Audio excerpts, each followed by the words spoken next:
Hey guys, this is Patty B within the Holler. I got another firearm I'd like to share with y'all. This is the Canik MC9, chambered in 9mm Parabellum. Go ahead and clear it, make sure she's good. Yeah, the MC9 is a polymer frame striker fired semi-automatic pistol built for the concealed carry market. This model came out earlier this year and is kind of like Canik's answer to platforms like the SIG P365 and the Springfield Armory Hellcat. I'd like to give a shout out to my buddy Archer, who let me borrow this pistol for this review. He just picked this up a couple weeks ago, ran a couple hundred rounds through it, but yeah, let me borrow it and we'll run it through its paces today and see what we think about this thing. You know, one of the unique things about the Canik subcompact is that they built it around their full-size magazines. So, this thing comes with a 12-rounder and a 15-rounder, but any of the larger Canik magazines from their full-size or medium-sized guns will fit in this, kind of like the Glock 26 can fit Glock 19, Glock 17 mags, which is definitely unique and kind of cool, having all that extra magazine compatibility.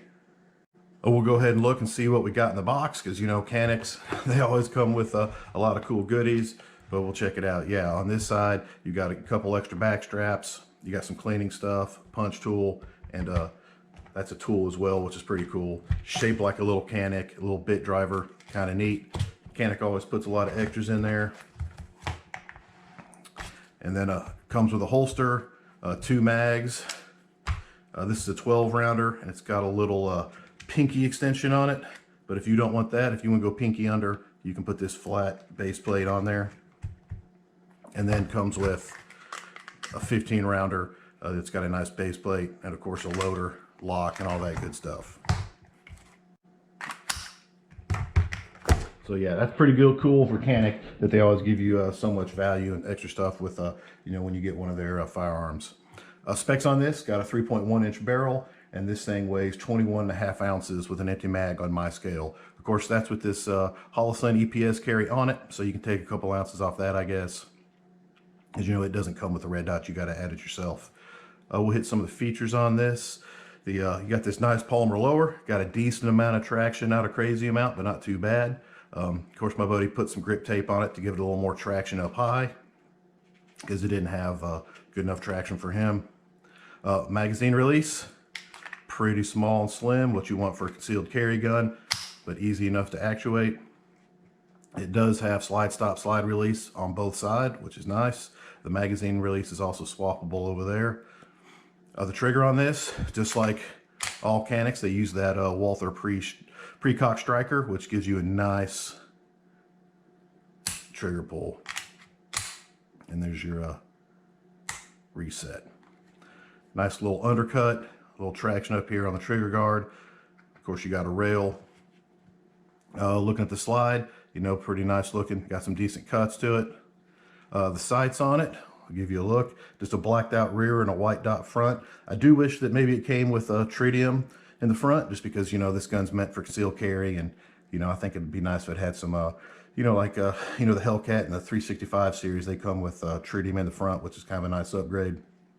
But maybe they think people are just going to run a red dot and don't need that, but I think it'd be better if it came with that. So we'll compare it real quick to some of its competitors. If you bring out like a SIG P365 with this has its 12-round magazine installed, you can see that they're fairly close in footprint that way. The biggest difference in these two guns is thickness, because the SIG is definitely thinner. The Canik's a little bit fatter for sure. Not so fat as we'll bring out the chunky boy. There's a Glock 26, so you can kind of see it's like fattest, fatter, thinner. But if you have small hands, the 365 has a super small grip. If you got big hands, you may struggle with this and want a little more grip to grab onto, and that's what the Canik gives you. Of course, it's not as slim, so it's gonna be a little harder to conceal, but that's a trade-off. But yeah, we'll see. So takedown on this, like every other Canik and pretty much like every Glock, make sure you're clear. You can pull the trigger, bring it back just a little. You got takedown tabs on either side, pull those down, and it just kind of pops apart. Give you a look on the inside. Recoil spring, guide rod, and barrel, pretty standard stuff. Putting it back on, just the reverse. pop it back on, and you're good. Well, hey, I'm kind of excited about this. Let's take this bad boy outside, ring a bunch of steel. Come on in, and I'll give you my thoughts on her. All right, we got some Blazer brass 115 grain. Let's see where it's hitting for us.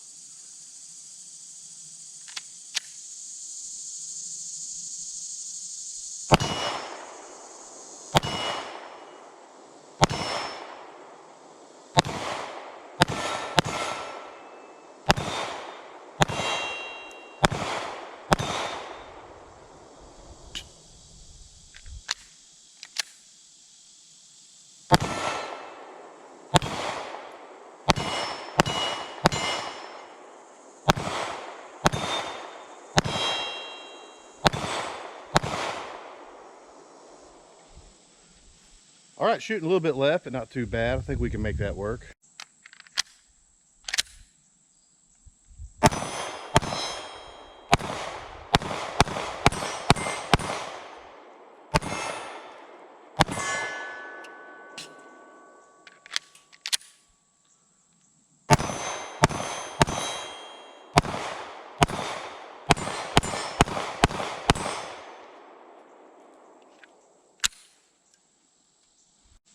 All right, up here on the deck, those targets are 15 yards, a little more. Let's see what we can do with the MC9.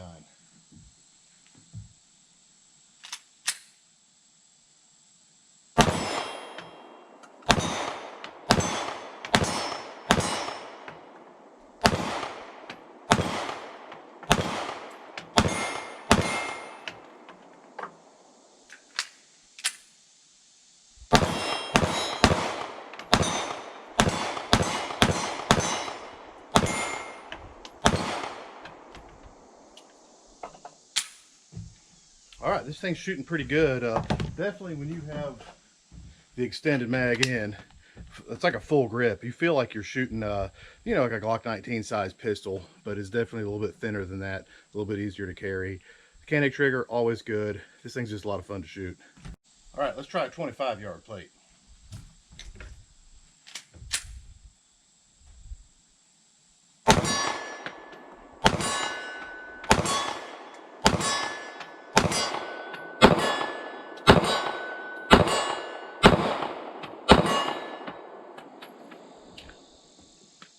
All right, had one whipper in there, but not too bad. All right, let's try that 40-yard plate.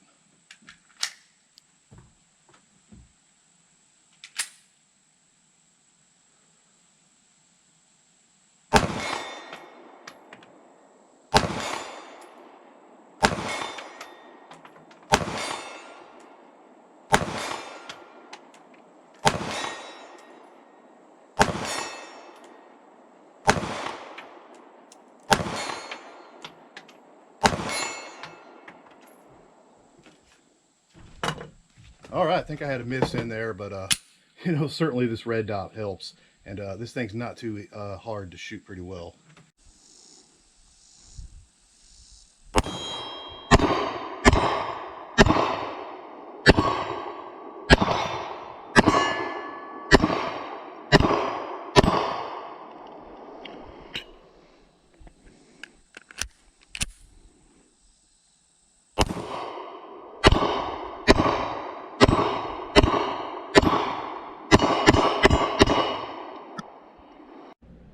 All right, we're back inside from shooting the Canik MC9. Make sure she's clear.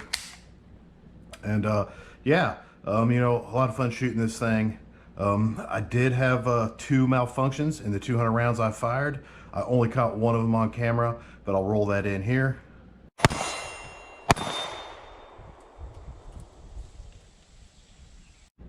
But both the malfunctions were the same, and both with the same magazine, this 15 rounder. And on both of them, the round kind of nosedived and just hit the feed ramp and didn't go in. So I don't know if it's just this magazine, or maybe it just didn't like Blazer brass or whatever, but you know, I just want to make note of that. Other than those two, everything ran fine, and this gun shoots pretty well. You know, the Canik trigger is always pretty nice, and makes shooting a gun fairly easy, especially when you got a red dot on top. I really like these Holosuns that sit flat with no, you don't need a plate. It sits super low, co-witnesses with your factory irons. If you're gonna go red dot, I really like that setup. But as far as the Canik, yeah, it did pretty well. You know, I think it's a little more shootable than we'll say my SIG P365, just because I think it's a bigger, heavier gun and you can definitely get more hand on it.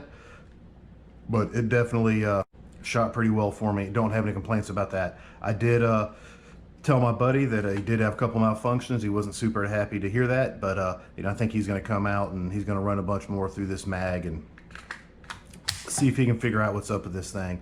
But this is definitely, you know, it's a nice little package, and you know, the price isn't too awful bad. Definitely something different to consider. I think if you're a big-handed guy and the SIG and the Hellcat are just a little too small for you, this might be an option, because you know, it's just a nice shooting gun and you get that sweet Canik trigger. Like I said earlier, I do wish it had you know, night sights, but you know, I guess for the price you pay, you can't expect too much, and I'm sure you can change that out and put something in there. But other than that, this is a nice little package, and you know, a whole lot of fun to shoot. Well, there you go, guys. Canik MC9. Y'all have a nice day.